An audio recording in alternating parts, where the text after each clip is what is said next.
Everything is sexist. Woman made up rape and sexual assault claims against 15 different men and sent an innocent man to jail for 7 years. Gemma Beale made false rape and sexual assault claims against 15 different men. She claimed she was gang raped in the street, and one man was jailed for 7 years. She made 3 separate claims of sex attacks to police in 2013, court told.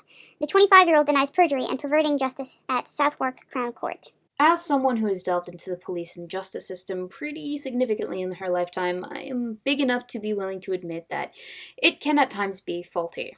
However, it does do what it needs to do when it needs to do it. That being said, there is something wrong when a woman can accuse 15 different men of sexual assault, one of whom spent 7 years in jail for said crime, by the way, and go fearing no repercussions for years.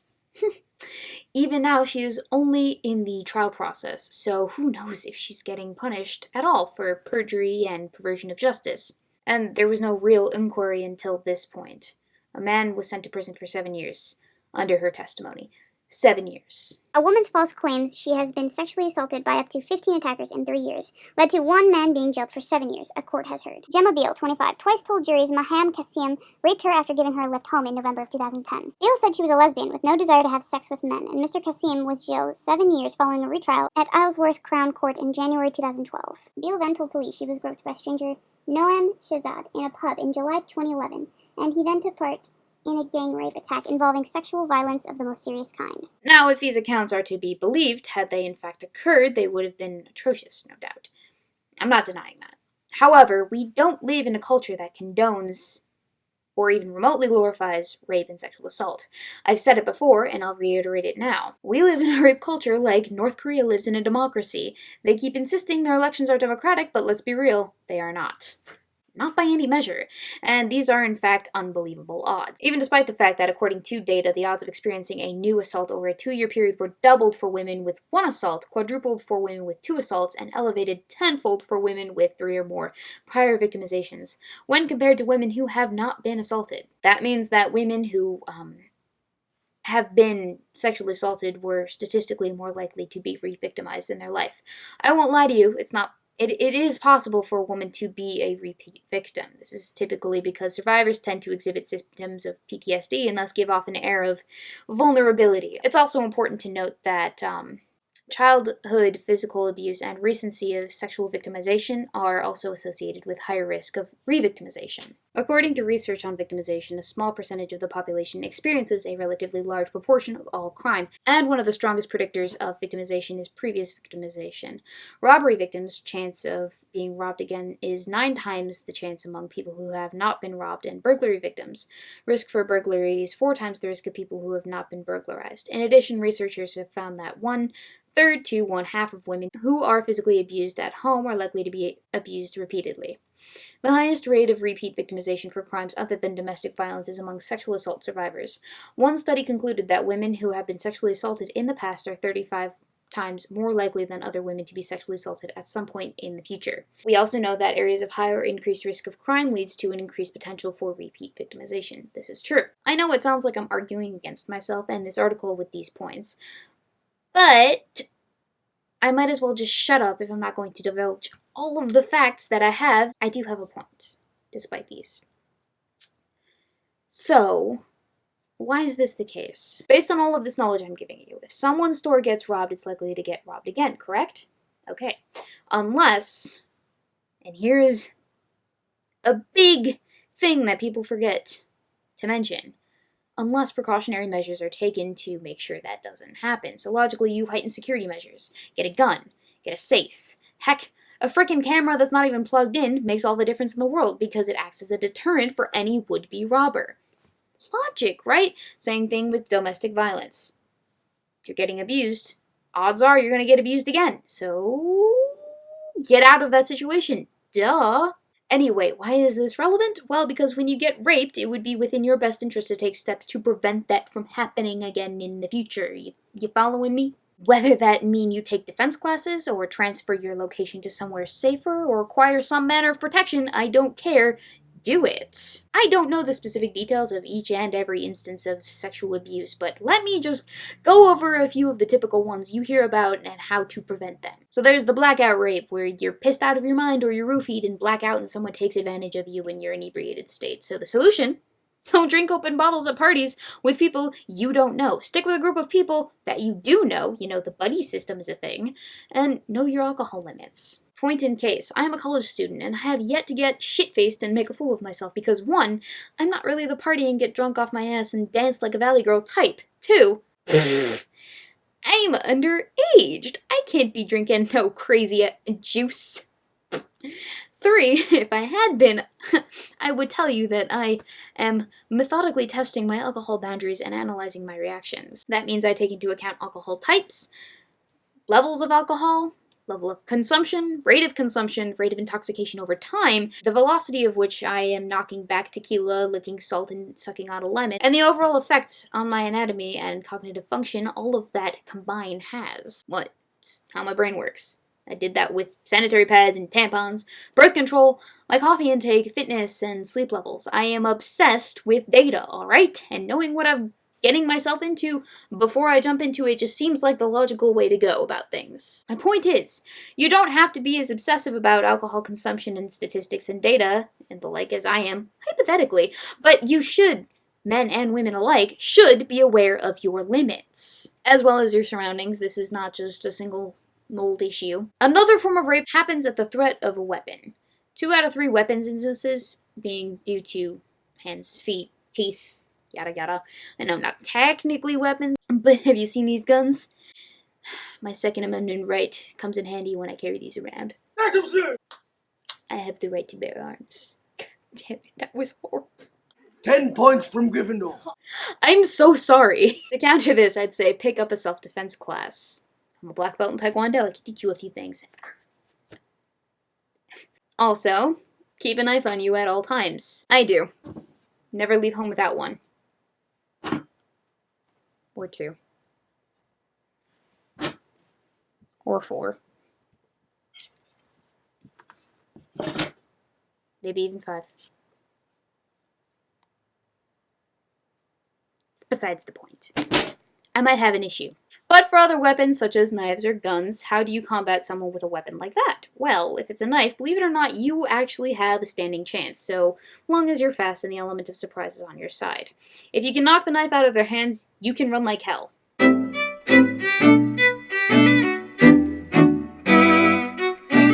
Your assailant approaches you. Put your hands in the air as if you're submitting. You're not, don't worry. This is a preparatory stance meant to detract from your true intentions, which will become obvious in a moment, but it also sets up for the defensive tactic that I'm about to show you. Once your hands are in the air, gauge in which hand your assailant holds their weapon, and this is the important part because it makes all the difference. For whichever hand the weapon is in, your same arm will move forward in a diagonal motion towards the crook of the elbow, destabilizing your assailant's arm, so that your other hand can knock the weapon out of harm's way. Depending on how much force you put behind your hand and how off guard you've caught them, it can effectively cast the weapon aside, giving you enough time to run. However, if it's a gun, you're up against, I would say, death isn't worth it, but that's your prerogative. Again, speed and surprise are your friends, and this tactic can be engineered to fit those specific variables and instances. Furthermore, I would also remind you that murder is a much more harshly punished sentence than rape. Furthermore, it's a lot easier to prove a murder happened, and who did the murder, than it is a rape. If your attacker is at all intelligent, he'll know this fact. But if he's unaware, feel free to remind him and say you'll scream. Again, there's the off chance that you could die. Do what you will with your life. I'm just here to offer you alternatives. Lastly, and that's because this tangent has gone on for far too long, from what I could find, 48% of rapes occur at the home or while one is sleeping. All I can say to this is, secure your home. That means windows locked, doors locked. You can take it a step forward and do what I do when I'm home alone and feeling a little bit antsy. And it sounds like the silliest thing in the world, but I conduct a one-man building search of the entire house, top to bottom, with a big-ass knife and a flashlight, all police-style-like. I and my Explorer team took 4th in-state 2 years ago for building searches, so you know I got that at least somewhat down pat.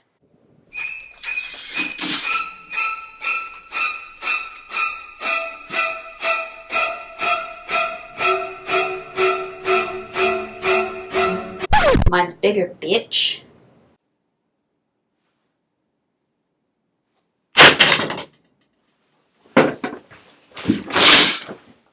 That's what I thought. Call me paranoid, but here I am still kicking ass and annoying the internet with my womanly wiles. So there you go. You just got heard or raped. Congratulations. Do you want a cookie? No, you can't have any. Anyway, won't hear that from your average feminist. Oh no, it's all teach people not to rape and sexually assault. Newsflash on you. Much like murder, people already know that rape is unacceptable in our society, unless they've been living under a rock or something. Ye have little faith. Now, why is this relevant? Well, because, people, this woman alleges 15 men, or at least 14 in one repeat, men sexually assaulted her. That's in the teens. Now, I may have took pre-algebra twice, but I know that that happens to be a big number. For these to be legit instances, not saying that they are, she would have to be either ungodly gorgeous, to the point where she was irresistible. Kind of like Fire from that Graceling series a few years back, if you're that much of a fantasy nerd like me. If not, then I guess if Jessica Alba spent her free time deep frying in pheromones, something. I don't know who it is the boys are interested in these days. I'm not hip or a dude or a lesbian. Nightwing is basically my Jessica Alba. Thank you very much. I know, it's sad. Another option is she would have to be extremely unlucky, but not like break a mirror unlucky, more like he's been rescued from World War II. He's been rescued from the Gulf War. He's been rescued from the Middle East twice. He's been recovered from space, more space, even more space, and saved from his terrible Boston childhood. Now, Matt Damon will need to be saved again in space again. Third option. This woman has been constantly putting herself in these unfortunate situations again and again, like a guy walking around with a lightning rod attached to his head in a thunderstorm. Granted, these are being reported as false allegations, but I'm making a point, and I know I'm taking ages to get there, but I swear I'm getting there.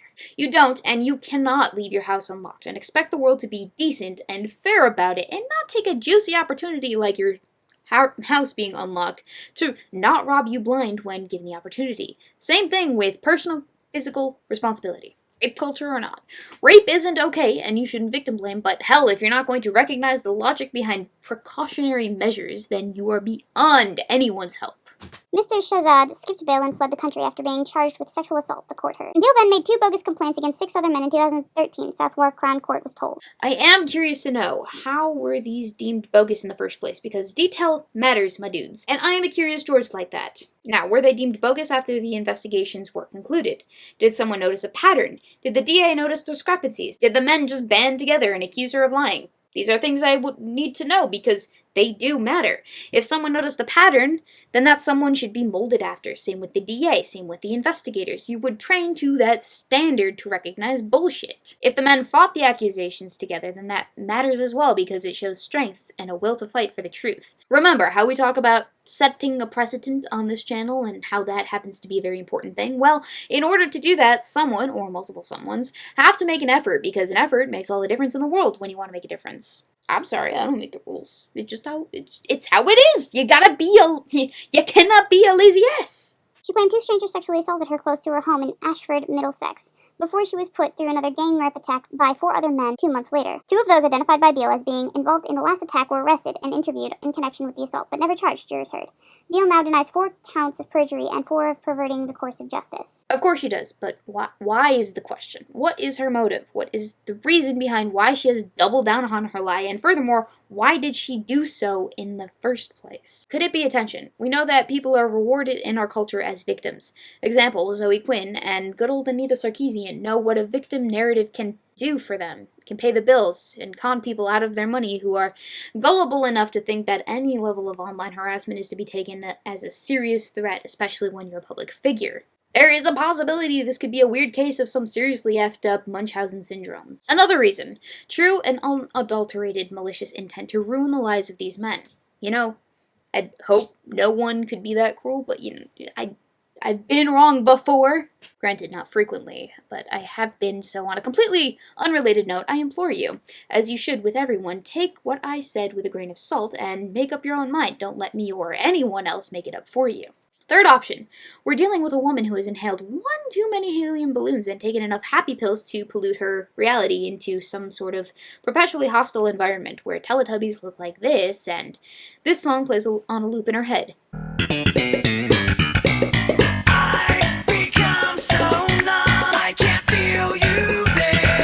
She's seeing demons where there are none, conflating her understanding of consensual sex with the narrative that she's a victim. If I were a betting man, my money would be on the first option, to be honest. Granted, I'm not a man, so far as I know, and I've been to Vegas once on a layover, so we can safely assume that I am not a betting man, although I have a mighty good poker face. Anyway, I'm sorry, bad joke. Very bad joke. Seppuku. Anyway, the overarching problem, and I've said this before, but I'm going to say it until it's not a thing anymore, lies in the concept of listen and believe. Because of this idea that a potential rapist is guilty until proven innocent, the public consensus is to outright believe a victim, which is, I guess, noble in its own right. It's innocent for sure, but it's also extremely naive. As most Salem witches who were drowned and deemed witches if they survived the drowning and human if they did not, will tell you, or not tell you because they're all dead.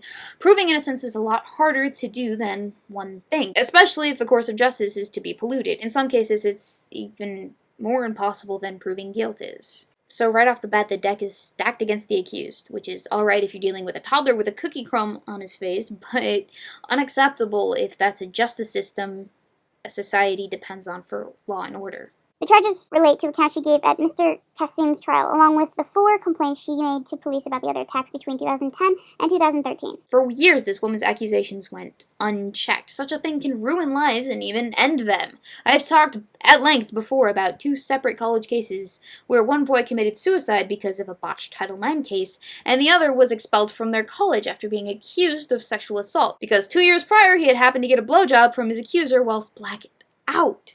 Assuming that a person is already guilty right off the bat means you have a bias. Nothing that they say can change your mind the other way. You're essentially Steve Shives in his echo chamber of blockery. Not someone you should aspire to be, let me tell you. Furthermore, if you do not make an example out of people who would seek to pervert our justice system, then really what justice is there? I don't know. John Price, QC, prosecuting, said, Ms. Beale maintains that in a period of around 3 years, on 4 different and wholly unconnected occasions, one of which involved 2 attacks and 2 of which a year apart involved the same unknown men, she has been seriously sexually assaulted by 6 men and raped by 9, all bar one of whom, on the day of the alleged incident, were strangers to her. These allegations are made even more dubious, as we find out that most of the gentlemen that she accused were strangers to her, as most rapists know their victim on some level prior to the attack. Granted, there are a few outliers, but not 14 on one woman. That's why they're called outliers, because they lay outside the system, or the average, or the typical, or the norm. You get my drift. The prosecution asked rhetorically, is this in itself not inherently improbable? Beale then complained to police she was a victim of 2 more sexual assaults in 2012 and 2013. Get this woman some medication, please! She claimed she was groped inside a pub in Hounslow, then attacked in an alleyway close to the car park of a nearby medical center. In that case, she told the police she had been sexually assaulted by 4 men, and she had recognized one of the 4 men as being the same men who had assaulted her in a public house, said the prosecutor. A man named Noam Shazad was identified by police, and he was arrested in 2012. Not even people in casinos where the house always wins who don't even know when to quit have this much bad luck. The prosecutor added, it was, as we submit, a grotesque invention. Each of those reports made by Gemma Beale to the police is alleged by the prosecution in this case as being entirely false. She has not been raped, nor has she been sexually assaulted on any of these occasions. Because of what she did, 4 men have subsequently suffered serious injustice, one of them of the gravest kind. So the question is, what is to be done about these egregious fake accusations? The answer to which? Jurors heard that each of the men were questioned by police suspected of amongst the most serious of criminal offenses garnering public revulsion and notoriety. Beale, of Bedfront, Middlesex, denies 4 counts of perjury and 4 counts of perverting the course of justice. The trial continues. Is absolutely nothing so far, as it's still on trial, and trial is essentially the limbo of the justice system. Now, I will say this, and I give credit where credit is due. The fact that there is even a trial going on is a big step in the right direction, and it gives me hope that essentially someday these what are essentially witch hunts will end, but as of right now, making this video, we still have a long way to go. As always, if you have any anecdotes or stories or videos or whatnot for the hashtag Everything is Sexist series you'd like me to cover, feel free to send them to me at weebo0jones@gmail.com with the subject line hashtag Everything is Sexist, or at me on Twitter or on Minds with the hashtag Everything is Sexist. Chatelet.